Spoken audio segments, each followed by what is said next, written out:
Okay, thank you very much for joining, everyone. My name is Joe Steele. I'm the Director of Communications and Legislative Affairs for Lyft. I want to thank you very much for taking some time out to join us for another edition of our Lyft webinar series. Today, we are very pleased to bring Kearney to you. They are one of our platinum members. So we're very interested to hear what they have to say regarding Industry 4.0 and advanced manufacturing in the digital age.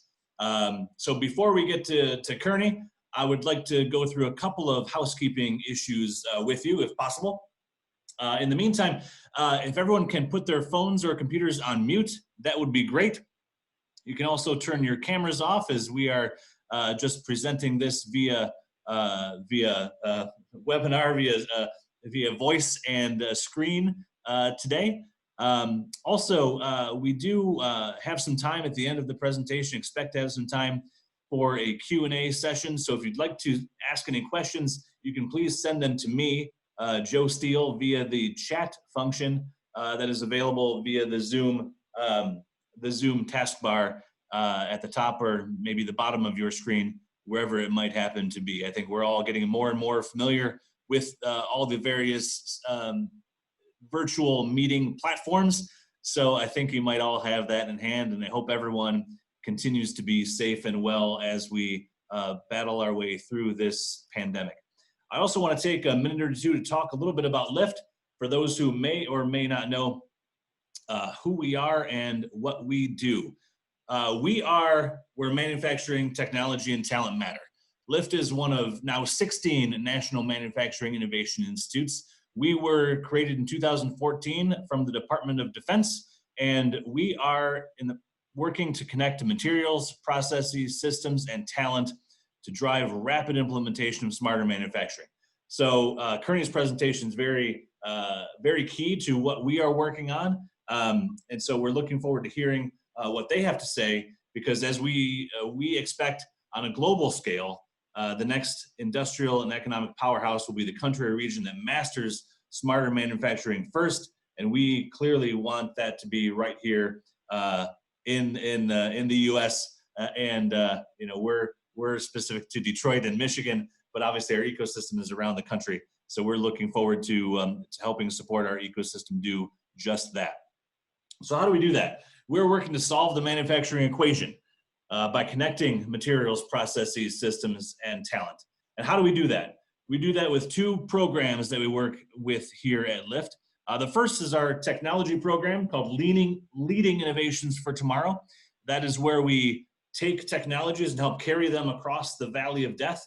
You know, there's a lot of investment, there's a lot of participation in the research side of technology, and there's a lot of investment as things get closer to commercialization. But in between those technology readiness levels, those manufacturing readiness levels, there is a gap. And we help carry those technologies over that gap to make sure that we are making the connections between the research and the commercialization to help get those new innovations into the hands of the marketplace and into the hands of the warfighter as soon as possible. Along with those technologies, we want to make sure that the talent is there to make sure that they can work with these new technologies, new innovations on the plant floor, on the factory floor. And that is where our talent side of the equation comes in, learning innovations for tomorrow. So we have a learning lab here at our Detroit facility. If you have not visited us here in Detroit, I encourage you to do so when it is safe to be able to do that once again. In the meantime, I would encourage you to take a look at our website and look at our virtual tour. You can take a look at our high bay. You can see all of the equipment that is available for our ecosystem to test things out and prototype on. But also you can take a trip upstairs to our Lyft Learning Lab, where students are there pre-pandemic. We had 120, 150 students there each and every day, going through our Ignite Mastering Manufacturing curriculum. And the unique piece of it is that they are in our facility looking down on all of those major pieces of equipment and seeing all the innovative work that is going on behalf of our ecosystem and the Department of Defense.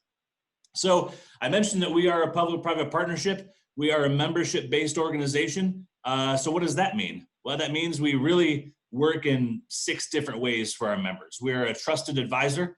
helping to guide companies, particularly small to medium-sized enterprises, to help them make this transition to smarter manufacturing.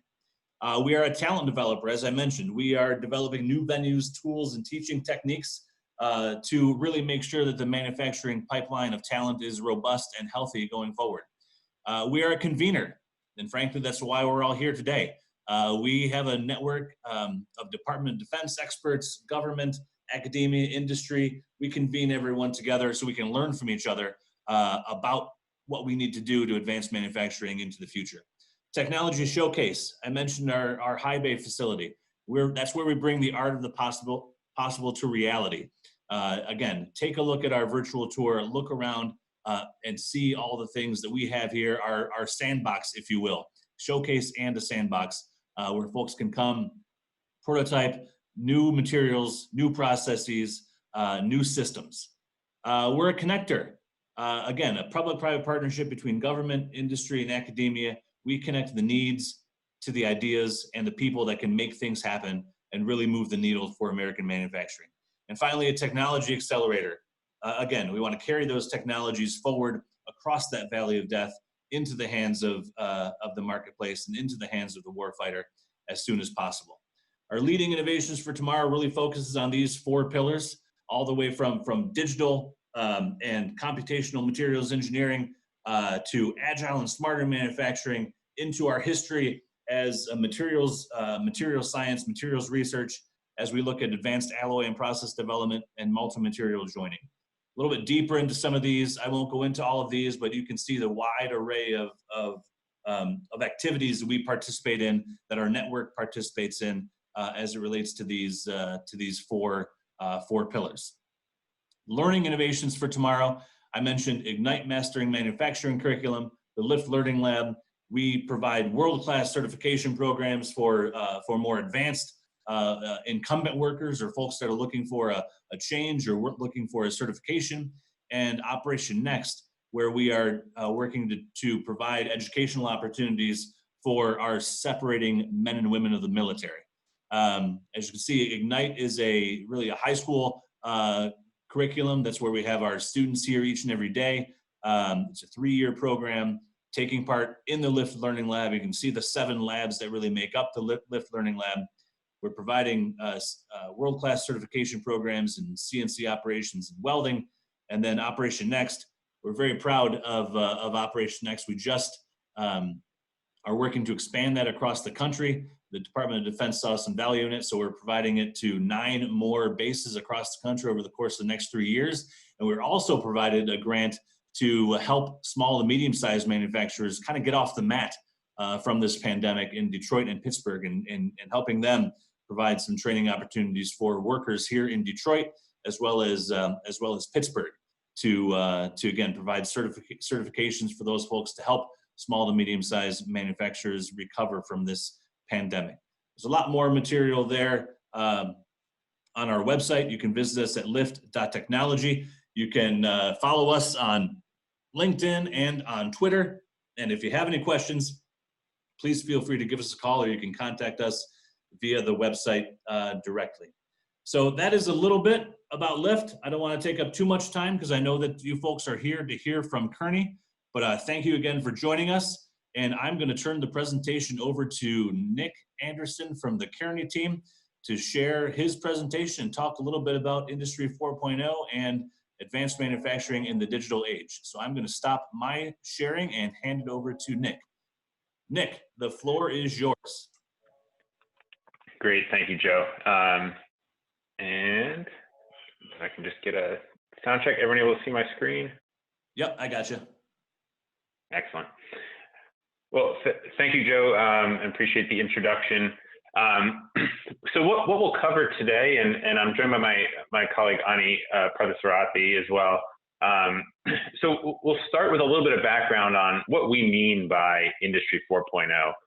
There are quite a few buzzwords out there that are probably tossed around. So we'll hone in on a definition that we're relying on. We'll talk about the value that's expected from Industry 4.0 and the technologies associated with it, and what that could mean for manufacturers across the globe. we'll share some examples of what we've seen in terms of what good looks like for Industry 4.0 implementations. And then we'll touch a little bit on some of the hurdles and challenges that we've seen some of our clients face in both developing Industry 4.0 strategies as well as implementing some of these technology point solutions. So we wanted to maybe give a quick overview into Kearney itself before diving in deep into the content. So as I said, my name is Nick Anderson. I am a principal in our strategic operations practice and our manufacturing center of excellence. And I'm based in Washington, D.C. And my colleague Ani is on as well. Ani, do you want to give a quick intro to yourself? Yeah, sure. Ani Parthasarathi. I'm a principal based out of New York in the automotive and industrials practice. My background is in manufacturing, started off as an industrial manufacturing engineer at Cummins. So look forward to talking to everyone today. Excellent. So a little bit about Kearney. We are a global management consulting firm. We are smaller in size compared to some of the bigger players you may have heard of. We have about 3,600 people around the world. We have offices in over 40 countries, but we work really on high impact engagements. We work with the majority of the Fortune 500 on strategic and tactical initiatives for their businesses. Our heritage really though is in operations. We were founded, on this basis of operations consulting, and as we move into the 2020s here, we as a firm have really invested in our transformative and strategic operations capabilities because we see this as a pinnacle of what companies are going to need to be successful in this digital age. So what do we mean by I4.0? I think it's very apparent that there are quite a few buzzwords. If you were to Google I4.0, a lot of these words would pop up pretty continuously. This is an example word cloud from a session we hosted a while back that, there's a lot of simulation and IoT and automation and augmented reality and lots of technology buzzwords thrown out there, but we struggle to find a cohesive definition of what exactly is Industry 4.0. So as we as Kearney define Industry 4.0 as the manufacturing sector transitioned from siloed and analog processes to an interconnected network of digital technologies that create and use data for more efficient production. So we really believe that data is the way forward on manufacturing. So all of the technologies that we'll talk about today either create data by capturing it and sensing it from the manufacturing environment, or use data from those sources or external sources to transform how products are made.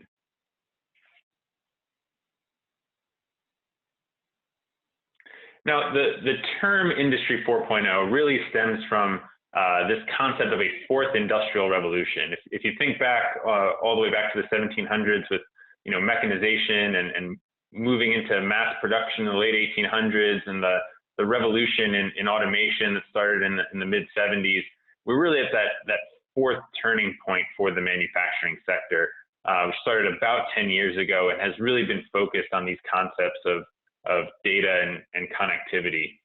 And really we see this as driven by a number of different processes, the first of which being connectivity and computing power. So all of our manufacturing assets and products are now connected, and we have the computing power behind them to either help make decisions or drive performance in production. The second is the digital to physical transformation. So taking digital inputs that can be created by a user and turning those into physical goods.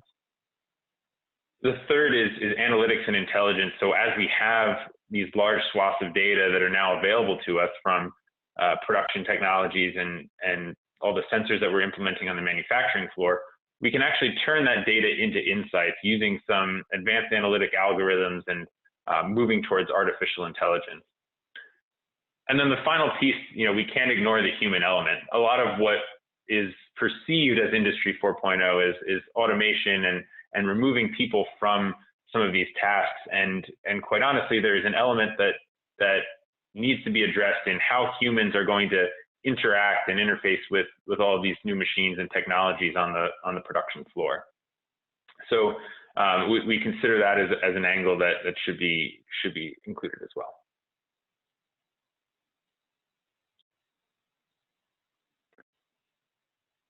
So as we categorize we call them the Fab 5 technologies that define Industry 4.0. We've broken them down into first the industrial Internet of Things, or IoT, as you might have heard before, and we believe this includes any type of machine sensor and monitoring, and what we do with that data, whether that's creating digital twins or advanced control systems or blockchain applications. The second piece is artificial intelligence and advanced analytics. So again, taking big chunks of data and applying machine learning algorithms or AI algorithms to them to really generate the insights needed for some automated decision making and advanced simulation and modeling that help drive better decisions for the supply chain. The third piece really touches on that human-machine interface. So wearables, AR and VR, these are devices that can be worn or used by operators to better improve their performance and safety when they're in a manufacturing environment. So this could be anything from connected wearables and Fitbit type devices to exoskeletons that can support a production operator in their ability to lift things, to augmented and virtual reality, which can improve what an operator sees in a hands-free capacity. The third being additive manufacturing and 3D printing. How do we build up product from a digital model without having to do the traditional cutting operations that we've seen to fabricate parts in the past? And then finally, automation and advanced robotics. These are the tools that perform complex tasks in place of or in coordination with human operators. So we see adaptive robots, cobots, autonomous vehicles, and advanced conveying systems that really can move products around the factory and transform them into finished goods.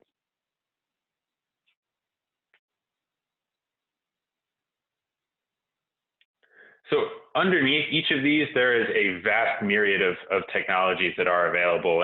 And what we're seeing is that as manufacturers are learning more about the capabilities of each of these, there are some that have really start to become much more mainstream. We can see that the center of our circle here is stuff that we are seeing a lot of manufacturers implementing today and are really picking up traction and almost becoming table stakes for participating in the manufacturing industry. As we move outward, there are some technologies that have been piloted and tested in a lab or in a pilot program. However, have yet to pick up that traction. So these are ones that we believe manufacturers should be investing in some of their R&D funds to help improve the capability of this technology for their specific processes. And then the final one are some of the outer ring is this emerging technologies. These are technologies that are kind of on the horizon. They have shown some application in a conceptual space, but are probably a little further away from mass adoption. But these are ones that we should consider as the long-term goals for where we should be headed in terms of manufacturing technology. Yeah, Nick, if I may add to that, I think, as you think about like this vast ecosystem, right, that's rapidly changing, two things to keep in mind. One is, typically manufacturers have relationships with, sales reps from specific, they have a portfolio of specific products, right? But this space is like really vast. So being able to work with people that have like a vast ecosystem of these players where you can kind of see how these different technologies work and also work with each other is key. And then the other point to think about is, I think, if you look at the inner circle, for example, we've talked about, played with a lot of these technologies in the form of point solutions, over the past decade. But the key, as Nick mentioned earlier, is, is all this like connected, and are you leveraging the data that's being generated? So thinking about how is the architecture set up today, converging your IT infrastructure and your OT, which is all the stuff on the floor, and there's a ton of data generated. So do you have like the ability to harness that data and connect it to your business problems, instead of just having point solutions, which works great as a showcase, but not really harnessing the power of 5.4.0. Exactly. So as we think about the application areas for these technologies, we've seen clients successful in implementing them really across the value chain. So all the way back from R&D to their planning processes into the supply chain with their suppliers, all the way on through to distribution and service and how they interact with their customers. But really the bulk of where we focus our efforts on this technology is in the manufacturing space. There's a converging impact here that really all of these technologies can be used to enhance how products are made. And really the three big areas that we see as generating value in manufacturing. The first is invisibility. The way that we are able to more real-time track production performance and where assets are and where products are within the production arena is very, very powerful. The second piece is on efficiency. So as we think about what it costs to produce a product end to end, we were able to drastically lower that. We were also able to serve customers better and more quickly and be more responsive and flexible in how we service our customers. And then that final piece is on customer centricity. Most industries are moving towards increasing customer demands, whether that be for greater customization, a greater need for responsiveness. We see this particularly in the consumer goods space, that the on-demand and e-com world requires that responsiveness to be paramount, and really the improved customer quality is an expectation moving forward. And really Industry 4.0 technologies help manufacturers really along all three of these dimensions.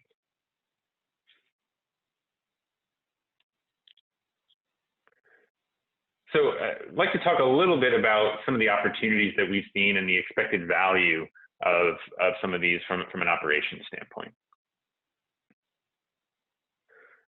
So, first, there are a number of trends within manufacturing that we see as being impacted by this. The manufacturing represents roughly 16% of global GDP. There are significant amounts of investment that manufacturers do in R&D to improve the actual products, but what we're seeing is an increasing share of that being diverted to production tools as well. As on the whole, companies can pick up significant EBITDA growth by implementing these technologies when we talk about the cost improvement that can be generated, as well as some potential revenue uplift. And the two industries where we're really seeing a lot of growth here is one in large discrete manufacturers, so the automotive industry as well as the aerospace and defense industry, where there is a much larger labor content for the products being produced and being able to produce those more efficiently, but also in the process manufacturing industry as well. So some of these less manual, more asset intensive industries that really need to better harness the data that they can be capturing and how they use it for production as well. So the big trends we're seeing is that we've had these concepts of design for manufacturing to now we don't necessarily need to be constrained by design because the technologies are much more flexible. We moved from the old Henry Ford model of mass production and the commonization of parts and really getting to more flexible production where you can get down to a batch size of one. And really going for from a global supply chain where you have to consider all the interconnected pieces to really being not tied to that anymore, because we can regionally locate production and be efficient without needing to tap into a vast global market for the supply chain.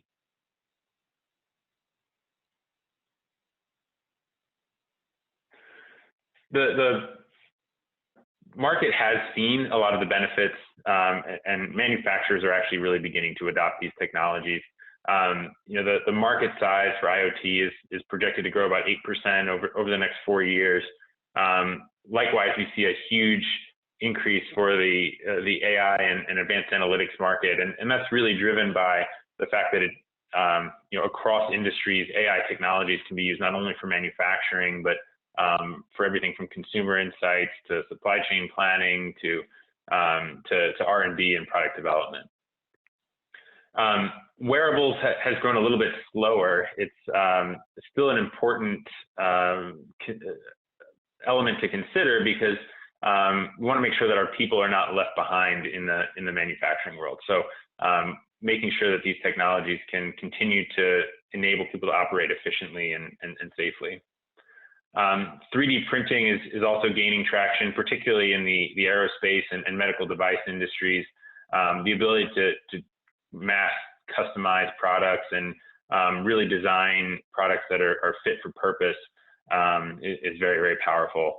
And then, you know, the advanced robotics industry, a large industry to begin with, is really being driven by the emergence of cobots. So some of these processes that could not be you know, fully automated before are now getting partway there with collaborative robots that actually work side by side a human operator to perform the operation.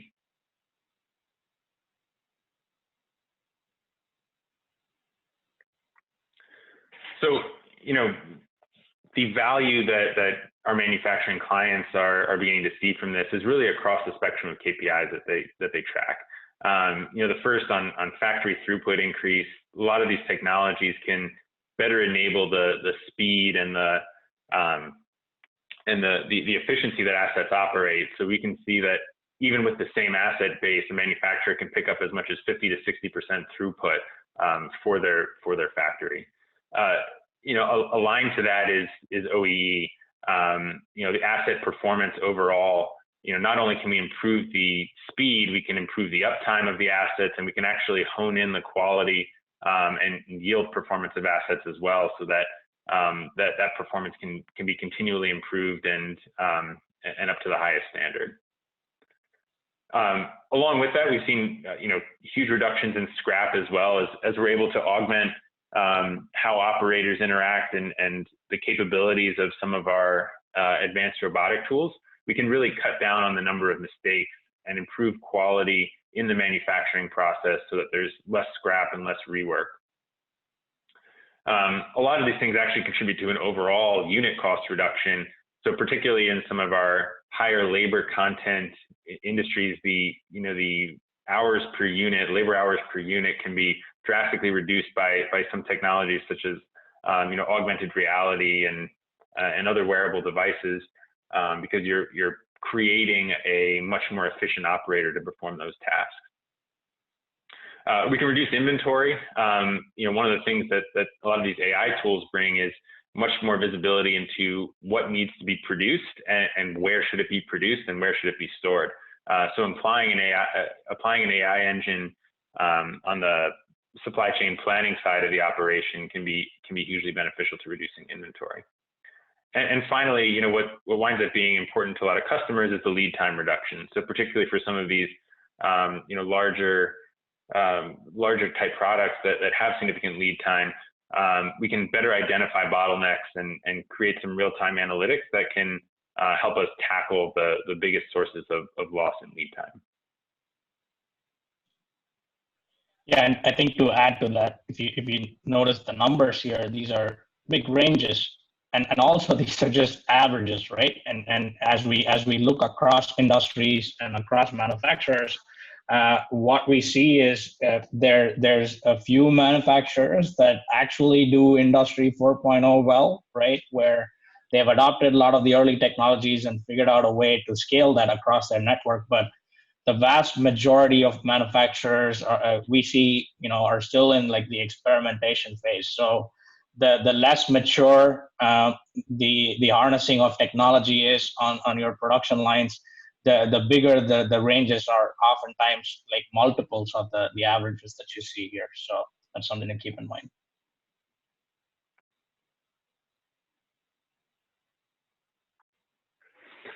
So, if these benefits are so big, why haven't we seen as much adoption? And really there are, 5 enablers we think that will help that moving forward. The first is the technical readiness, making sure that manufacturers, can adopt the technology and that the technology itself is ready to be easily integrated into existing operations. The second piece is really affordability. So some of these technologies are quite expensive, and firms need to make sure that they have the capital to invest. Now, as these technologies continue to become more pervasive, we are seeing pretty dramatic shifts in the unit price of some of the technologies. So they are becoming more and more affordable. The third element is really the ubiquity of connectivity. To get the true value from some of the IoT and analytics applications, you need a lot more of the assets to be connected. Solely deploying a technology on a small portion of the operation won't really yield the benefits that's needed to justify the overall implementation of the units. You need to make sure that there is a much more widespread connectivity. The fourth piece is mass customization. So a lot of these technologies will require customization and fit for purpose for each individual manufacturer.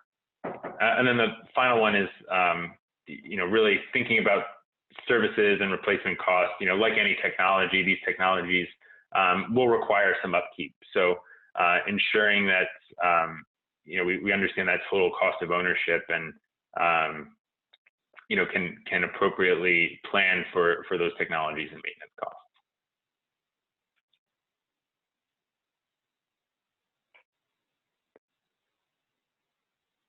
So what does good look like? Where have we seen some success here? I'll turn it over to Ani to walk us through a few case studies for some of these technologies. Thanks, Nick. So I think, let's look at like IIoT, right? So this is one of the key enablers, Fab 5 technologies. So if you think about like what you can do with IIoT, right? So let's talk about like transducerized tools. A lot of you might be sitting there going, well, we've had transducerized tools for over 15, 20 years now. So what's special about this, right? So if you actually think about the actual DC electric transducerized tools, yes, they've become lighter. They actually have a longer life. So the hardware itself has seen some incremental innovation, but the radical innovation has happened more on the controller side, right? So the computing capabilities of these tool controllers has drastically improved. And this is where the IIoT aspect of this comes, right? So if you think about, for those of you that have played around with DC electric tools, 10 years back with ERU and Atlas Copco and Stanley, what we had was, one tool, one big controller box that, you had a lot of difficulty connecting to the PLC. And you almost had to plug into it, with your laptop on the production floor to do anything with angle monitoring or torque monitoring, right? So this example from Boeing actually illustrates, how far this has come. So if you think about the production operation for Airbus, not Boeing, so Airbus, they actually have like a dispersed supply chain. What we mean by that, is their entire assembly process happens in 5 different locations, with the final assembly happening between France and Germany, in Toulouse and Hamburg, right? So if you think about all the rivets that are on the plane, when they started this project, they were having difficulty on tracking the holes were drilled accurately in the right places, so they didn't have stack-up issues, and then the rivets were done properly, right? So what they were able to do on the transducerized tools was obviously monitoring the drilling, the fastening, and so on, which these tools have been capable of doing. The IIoT aspect of this was being able to connect all that data to the cloud and monitoring, across facilities, across operations, whether they're done right and done in the right sequence. So if you think about your global supply chains, if you're able to hand off data between facilities, between, say, for example, a supplier and a manufacturer, you can unlock tremendous value in terms of ensuring that the right part left facility A, left facility B, and finally left your final assembly to the customer with 100% quality assurance. Next one. So I think that's like an example of discrete, like for those that play around more with like process industries, right? So tire manufacturing, if you're familiar with this, is one of the more complex manufacturing processes to replicate. There's chemistry involved, and there's a lot of formulation that happen, and small things like temperature, humidity, and even like the materials that convey the products can drastically change the final quality of the tire. So Bridgestone, they were looking at this concept called uniformity. So how do I get the same performance characteristics from the tire, whether I manufacture it in Asia or I manufacture it in Europe or North America?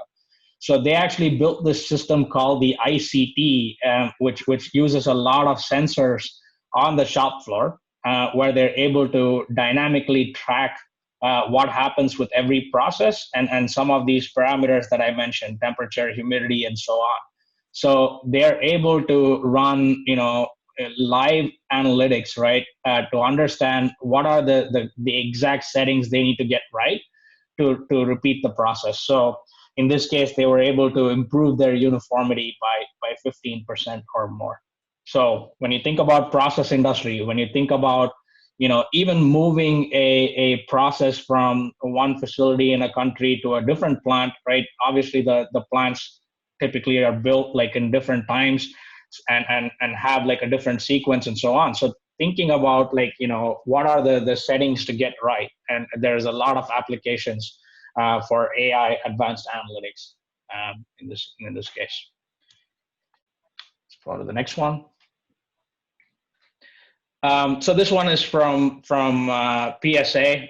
They were working on the factory of the future. So how do you improve your production performance, but also make it more flexible and compact, right? So the more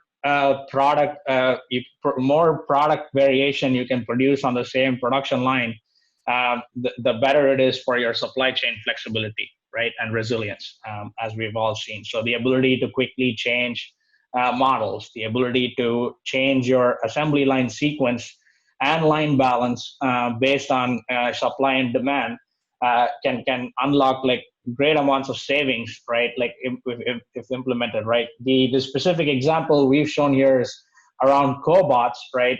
Where it took like just 1 month to program the robots, and they were able to scale this across the facility. So I think we've all struggled with putting a large cage around a robot cell, making sure that the robots work safely and also have the floor space to do that efficiently. With cobots, you can now have it next to an operator and operate it safely. And so when you combine the ability to implement cobots with a flexible manufacturing line, you can actually drastically shrink your footprint needs and make your facilities a lot more flexible in terms of what models and changeovers you need to manage. Next one. This one is around like wearables. So I think workspace injuries are a big issue that we all talk about, right, with OSHA and in the US. So I think one of the more recent innovations, so if you think about the wheel again that Nick walked us through earlier, this is one of the emerging technologies, which is exoskeletons, right? So if you think about how we have tackled this problem in the past, you need like complex hoists And what happens when we put a hoist on the line? The operators just don't use it, right? Especially on high-speed manufacturing lines, it impacts your process time. And what happens is, the hoist just stands on the side. People check off the box, but you're not really preventing the injuries because people are not using it. With exoskeletons, you almost can perform the same operations as a human would, right? Augmenting their capabilities, but you're able to lift larger loads, work in like more ergonomically challenging positions. And so this is like a new way that manufacturers can protect their workers without actually hindering productivity. So this is a good example of like an emerging technologies that more manufacturers are adopting. And then finally, 3D printing. I think we've talked about this like over the last decade, but the technology and the materials have all like advanced leaps and bounds. So if I remember going back to my days in the engine business, we actually bought a 3D printer more to prototype jigs and fixtures, right? Nobody trusted an actual tool on the production line. But what we have now seen is with composites, carbon fiber, and new materials that you can now use for these operations, the 3D printing has really taken off, especially in like aerospace, where you can manufacture really complex geometry, reduce the weight, and reduce the cost. So these are becoming more broadly adopted. And as they're becoming more broadly adopted, the costs of these 3D printers are significantly coming down, that you're now able to scale the operations. You're able to have entire lines that are based off of like 3D printers. So I think this is a technology that has quickly moved into a core technology that a lot of manufacturers are leveraging, and you're able to unlock significant engineering performance by replacing traditional joints that are either fastened or welded. So those are sort of like some of the examples, just to get your thoughts flowing on where you're seeing it on your production lines. What are some examples that you can transfer over? One of the other things that we wanted to talk about is what are the challenges, right? So if all these technologies are so cool, why are people not using it at scale? So let's talk a little bit about like some of the challenges. I'm sure like a lot of you have faced this as well. If you go to the next page, Nick. So number one, I think we mentioned this a couple of times, right? A lot of manufacturers have tested some of these technologies, experimented with this. So often what we see is, there is a mandate from somebody high up in the organization to go test a specific technology, which goes down to the engineering teams, and then an engineer gets a project saying, why don't you go test technology A? Like a recent example from a client was somebody got told to go put Google Glass on their manufacturing line. And the engineers were scratching their head going, well, I got Google Glass, what problem can I put it on, right? So the issue with that is you're not really starting with a business problem. You're starting with a technology, a point solution that doesn't necessarily offer you the ability to unlock value. With that same point goes this, there's no clear ROI, right? So of course, a lot of these technologies are new and hence cost prohibitive. But in this example that I just mentioned, if there was indeed a problem that they were facing on the line, whether that was for quality control or just verification of a process through augmented reality, you could have seen a clear ROI. But because you're going and hunting for places you can put this technology because someone asked you to, it's very hard to justify ROI, right? So if your company says we need a 2-year payback and you can't justify that, oftentimes we don't see this implemented at all, right?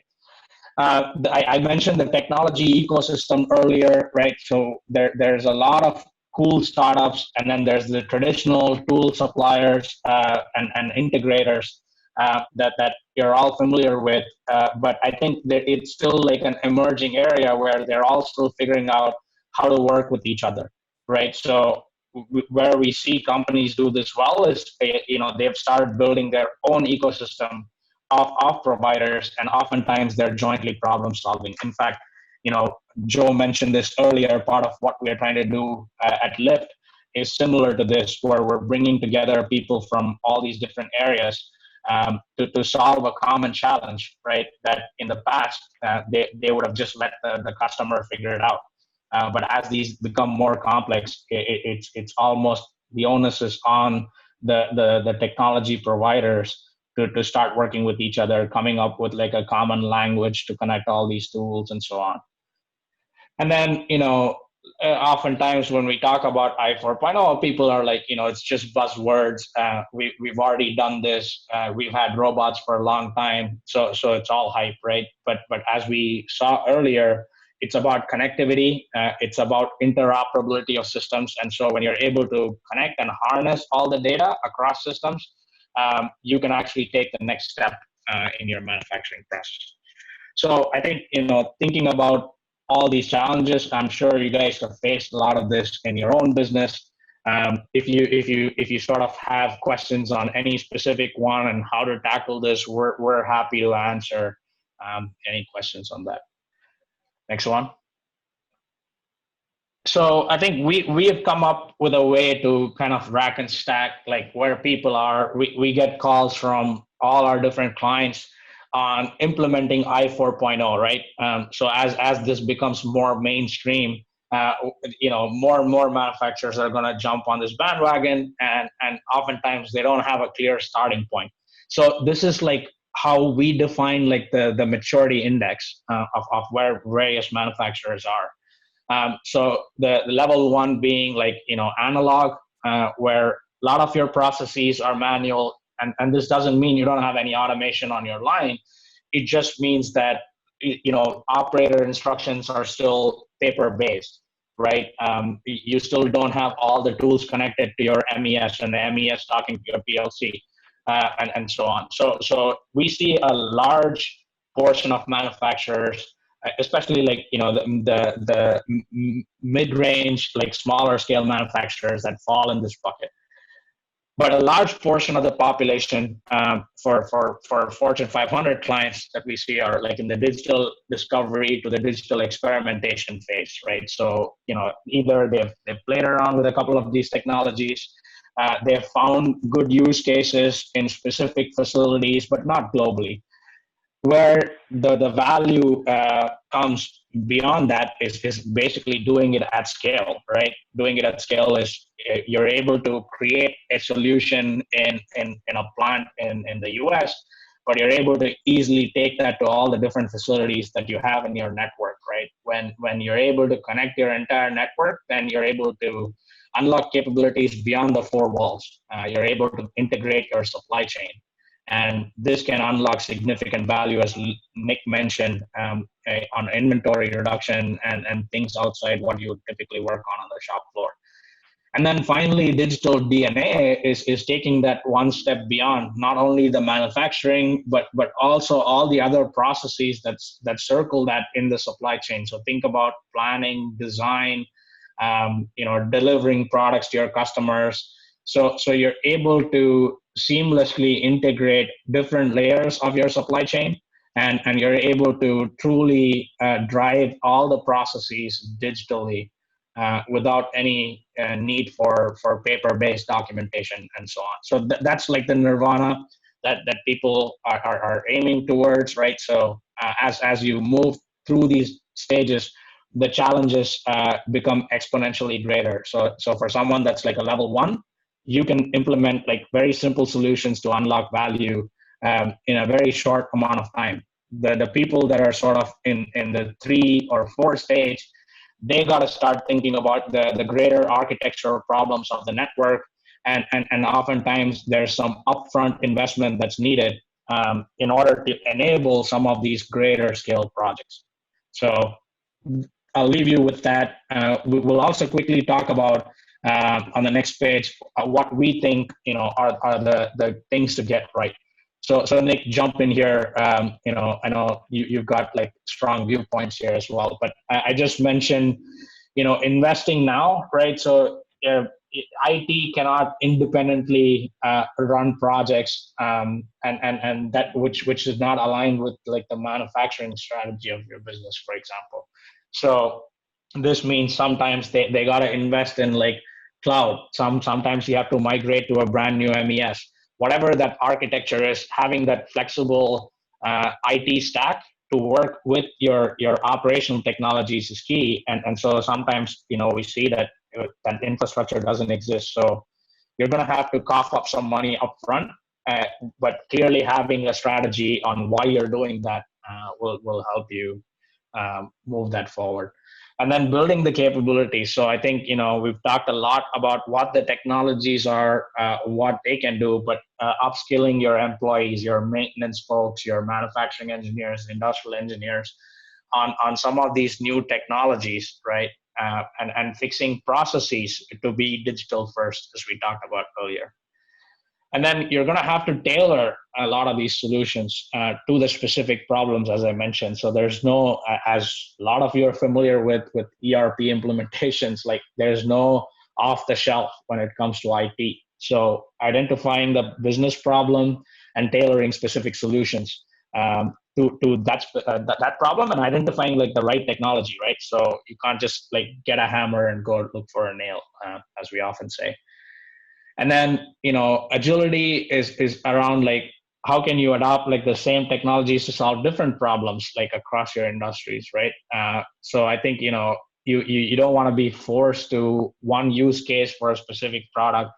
As your manufacturing engineers, your maintenance folks become more and more familiar with these technologies, enabling them to go look for other problems where the technology can be harnessed, right, in a flexible way. And then you gotta plan. The planning holistically part is about how do you integrate your I 4.0 strategy with like your annual budgeting process, with your CapEx, as well as like, the plant targets, which often come down from like your corporate targets. So I think, the more connected these things are, the better you're able to tackle specific challenges and drive the business forward with the technologies, which is ultimately the goal for all this.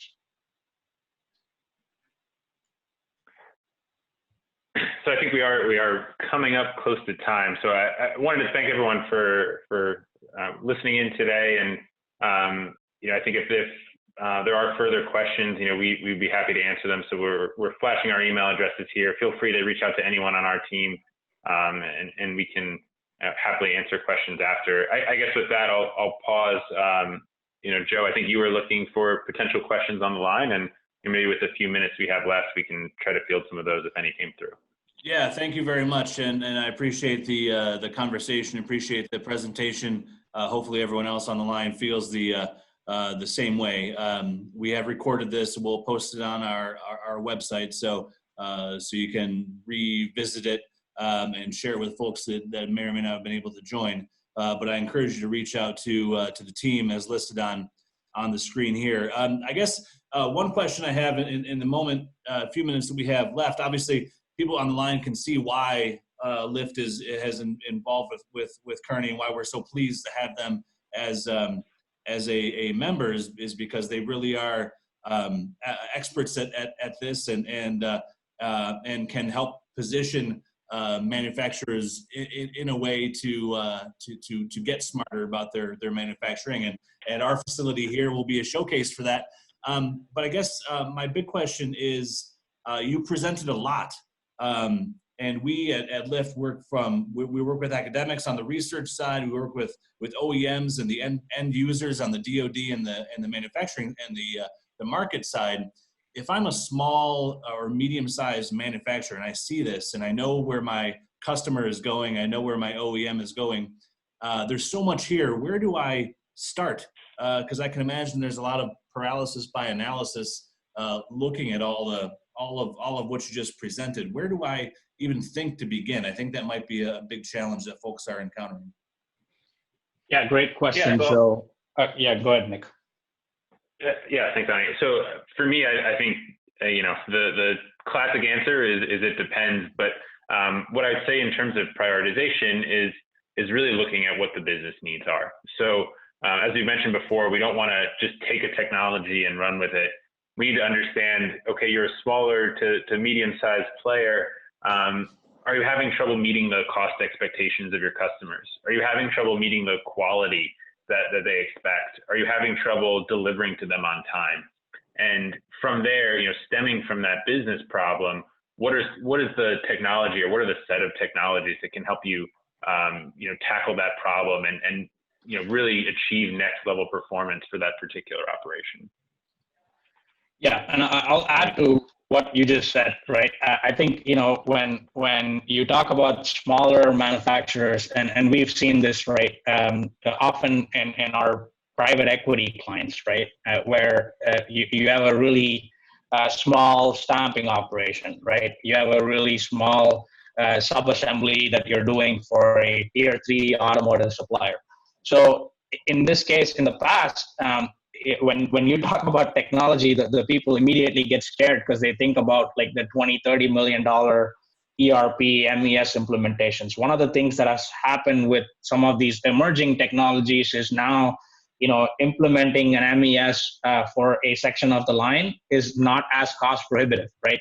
We've actually done some recent projects around very cheap solutions that you can kind of customize, right? So PC based and doing things on the cloud has unlocked some opportunities where even the smaller manufacturers can implement these quickly and at a cheap cost. And as Nick mentioned, if you start with that problem, we can help identify like some of these technologies that you can implement with a very fast ROI. Excellent. Well, I think we are running short on time. I do want to be cognizant of that and recognize that. So I do want to thank everyone for their participation. If you have questions, please reach out to the Kearney team. Please reach out to Lyft to follow up. Want to thank everyone for joining. Want to particularly thank the Kearney team and everyone involved. Thank you for your membership. Thank you for your support of Lyft, and thank you for the presentation today. And stay tuned for your emails for webinars in the future. And hope everyone stays safe and healthy out there. So thank you very much, everyone.